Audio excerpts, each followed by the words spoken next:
Inalintana ng mga mananayaw ang init ng araw habang buong sigla at galing nilang ipinamalas ang kanilang nag-aalab na sayaw sa Swordsmith Street Dancing Competition sa Pusurubio, Pangasinan kaninang umaga. Ang kompetisyon na ito ay bahagi ng kanilang taunang selebrasyon ng Town Fiesta.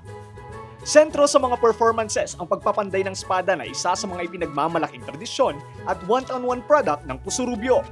6 na grupo mula sa iba't ibang paaralan ng elementarya at sekundarya sa bayan ang nagpakitang gilas ng kanilang interpretasyon ng masaganang kultura at tradisyon.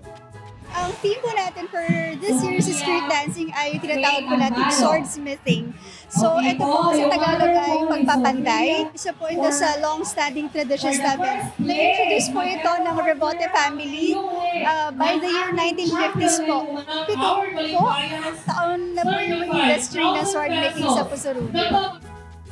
Lalo ring naging makulay ang selebrasyon dahil sa mga malikhaing props at tradisyonal na kasuotang sumasalamin sa apoy ng pandayan. Mapabata o matanda, ramdam ang walang patid na sigawan at palakpakan.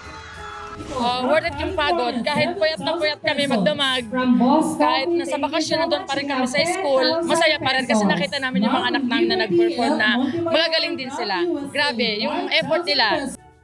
Yung emotions na dala-dala namin ngayon sa paaralan po namin ay talagang success na matatawag kasi all throughout the journey, from the preparation, the execution, from the practices of our students, talagang from the final performance, nakita namin yung 100% na performance po nila together with the support of faculty and staff of our school and the support of our barangay, which is Palguyod. Pasalamatan po namin kami po ng faculty and staff ng Palguyod sa mga mag-aaral, sa suporta ng mga magulang at sa faculty and staff na binigay po ng suporta ng aming school heads at sa bayan ng Pusurubio at sa tourism ng LGU Pusurubio. Sa huli, itinanghal na kampyon sa secondary category ang Benigno V. Aldana National High School.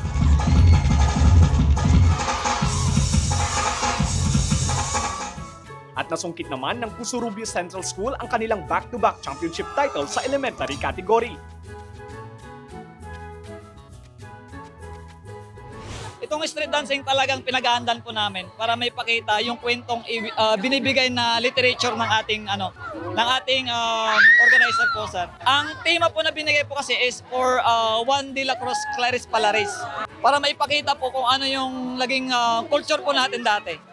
Kaya yun po, kaya ginawa ko po parang siyang kwento as is po. Maraming salamat po sa mga sumuporta po, sir, sa amin. Lalo't mga PCS parents, Pusurubio Central School. PCS na po! Mahal po namin po lahat.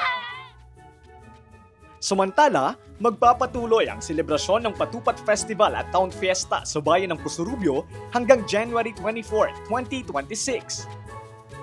Patuloy po namin kayong inaanyayahan na tangkilikin po at samahan po kami sa pagmamalaki po namin ng aming mga produkto dito po sa bayan ng Pusurubio, lalo na po ang pagpapanday. Inaayahan po namin ng bawat bayan sa Pangasinan na makasaya po sa aming fiesta sa taong ito.